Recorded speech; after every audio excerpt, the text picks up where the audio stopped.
So with this new Drake album, we get a Mac Dre song, Too Hard for the Radio. Now, Northern California, the Bay Area specifically, this song, Too Hard for the Radio, Mac Dre.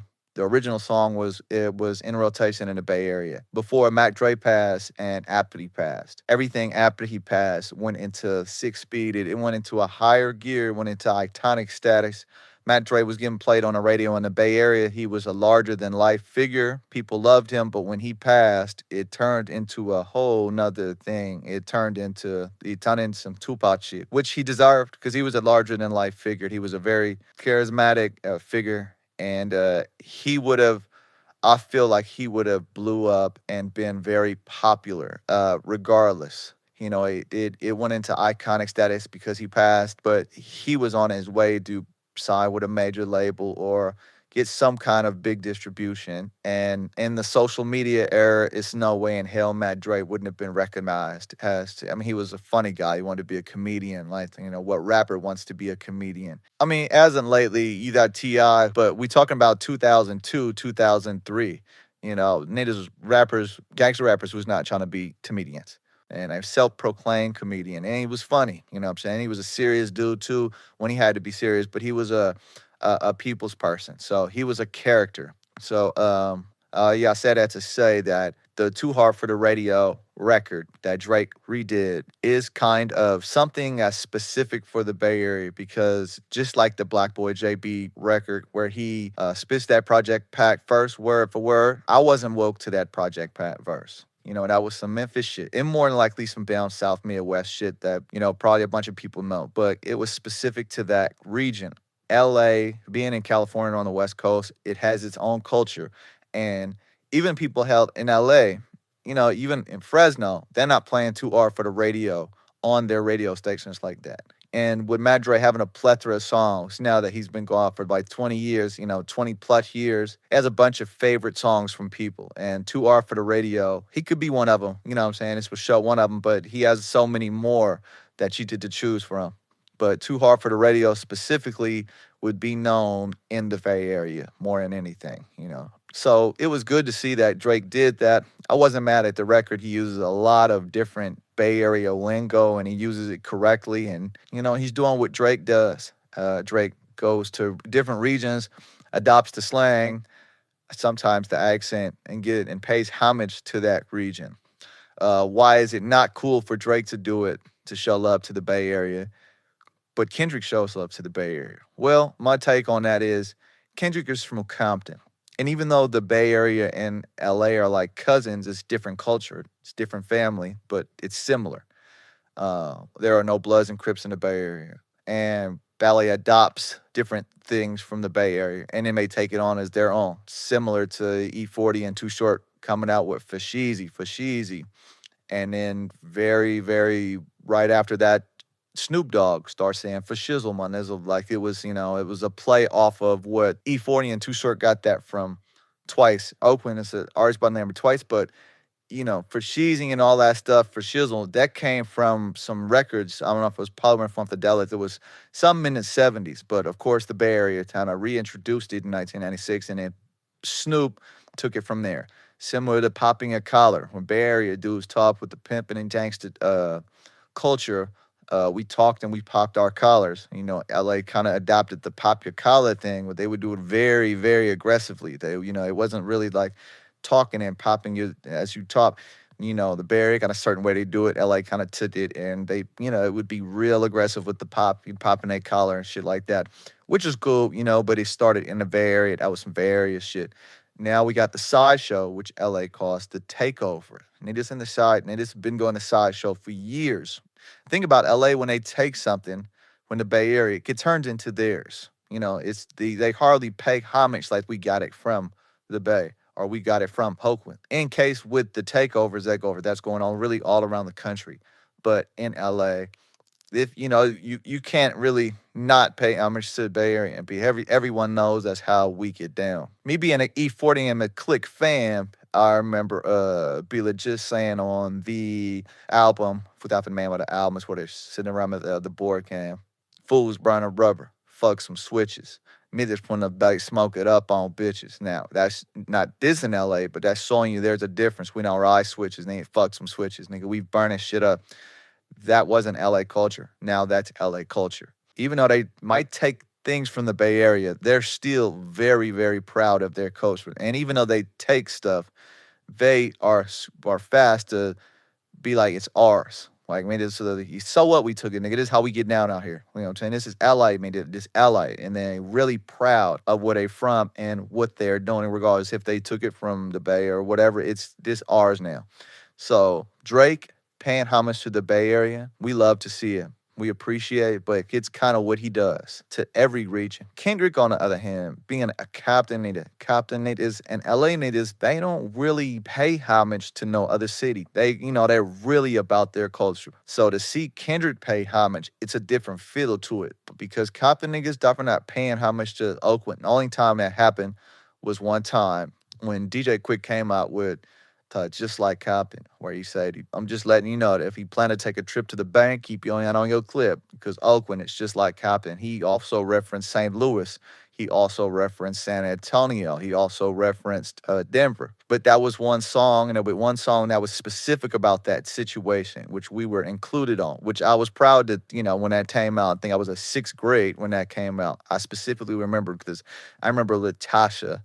That was her favorite song on that first. Things that stick out in your mind. You can just remember certain shit. I remember we were doing some kind of show and tell or something, and she talked about our favorite song being Oakland is just like Tampa. So when Kendrick shows love and pays homage to the Bay Area, like in We Gonna Be All Right, he shot that video on West Oakland. What is West Oakland notorious for? Even though East Oakland gets a lot of the recognition in Oakland, what is West Oakland notorious for? What are they known for? They started the biggest black gang in America. The Black Panthers started in West Oakland.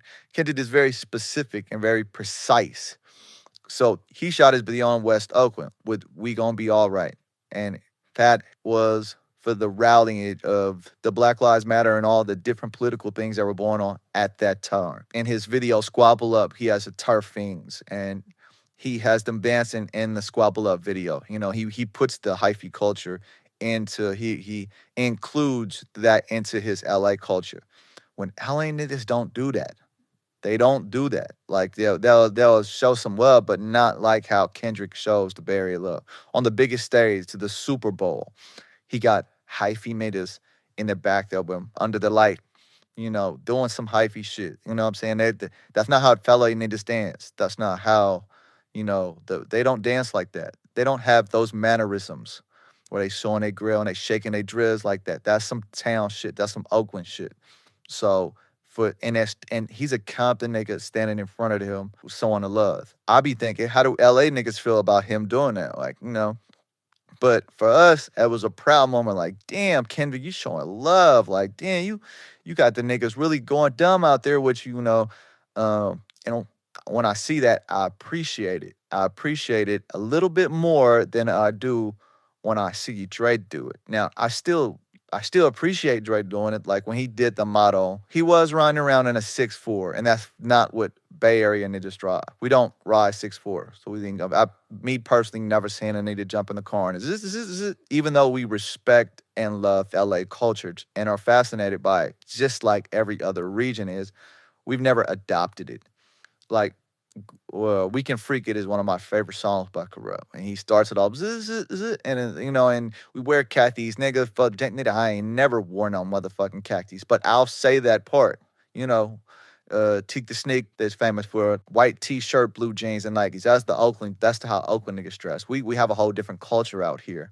But when I'm listening to We Can Freak It Up, I'm singing along with Corrupt. We wear khakis, native fuck jeans. I put myself in that mind state for just that split second, and then I'm right up out of it. But because I love the song so much.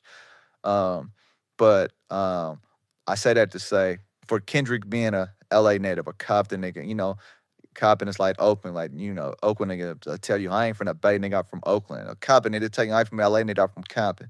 So it's very similar in that regard. But if Compton niggas is like that about LA, shit, most niggas from Compton and LA ain't ever been to Oakland. It's too far of a drive. It's like we ain't ever even been up there. You feel me? So for him to sell love like he shows to Oakland, I feel like it resonates with us a little bit more than when Drake doesn't. But like I said before, Drake was riding around in the 6'4". He does pay attention to detail, and he must have had some older Frisco niggas in his ear because he's riding around with burner gloves on. If anybody know, if well, I mean like me who grew up in, you know what I'm saying, the Bay Area, I know that that's some Frisco shit. Wearing them Franklin gloves, them baseball gloves, Murder Ones, we call them Murder Ones. And it really wasn't no town shit. That was some Frisco shit. Niggas wearing them Murder Was. That was, that was a key detailing him riding through Frisco. Even though he was in a 6'4", we don't ride goes, he had the Murder Ones on. I'm like, okay, Drake. But when Drake does it, I feel like it's kind of work. It's authentic because, but I don't even know if he really likes it or if he's doing it for work. When Kendrick does it, it's like, you a Compton nigga. Compton niggas don't do that. Oh, LA niggas don't do what you're doing. So it feels more authentic when Kendrick does it. Not hating on Drake, but I feel like because Drake does it with every region, it's more work. I don't even really know if he likes Matt Dre like that or if he's just using Matt Dre. Even though he had Matt Dre's mother, in his video, giving a message to Matt Dre before the model video. So when I did see him, and I saw the video of 2R for the radio, the Drake version, I thought about that like, okay, he's paying homage to Matt Dre. And that's dope. He's doing that to Matt Dre because I saw him in a picture with Mac Wanda, and that's just like keeping the relationship good, and that's dope. But it's always a but, and I'm not trying to belittle Drake in that sense, but you do that with every region and you adopt the slang. Even though you got it correct, you said on Cetas, you said little shit in there that was you was using our slang, and I appreciate it. And I thought it was a slap, and I think Pilo helped produce that record. So that's all those little things help. It's like that. You put Pilo on. I'm pretty sure Matt Dre's mother and daughter see some kind of residual from this. I'm pretty sure it's something people are able to benefit from you using this, and Matt Dre gets some credit. So I thought that was dope with Dre to do that. But you can love that Drake song, be like, oh man, he's showing off for the bait. But then the next song, he's like, that's in gentleman, he's doing some London shit. And then he's talking in a London accent. And then he's doing a Houston one, and then he's talking in a Houston accent. He's saying all this stuff, Houston. And then he's in Atlanta, he's talking some Atlanta shit. And then he's in Memphis, and he's talking some Memphis shit. Then he's in the Caribbean, and now he's going some Caribbean shit. Like, he adopts everybody's stuff. So to me, I just feel like that's a that's why I think Kendrick's is more authentic. I appreciate both, but I feel like Kendrick's is more authentic because LA niggas do not pay homage. I mean, they'll pay homage, but they're not like giving it up how Kendrick does when he shows love to the town in the Bay Area. And that's just my take on it. That's all the time I'm gonna spend on this right now. You tell me your thoughts in the comments. And that's all the time I got for this today. And to the next time I got some time, I'ma holla at y'all. And don't forget to like, comment, subscribe, and share this with your people. Peace.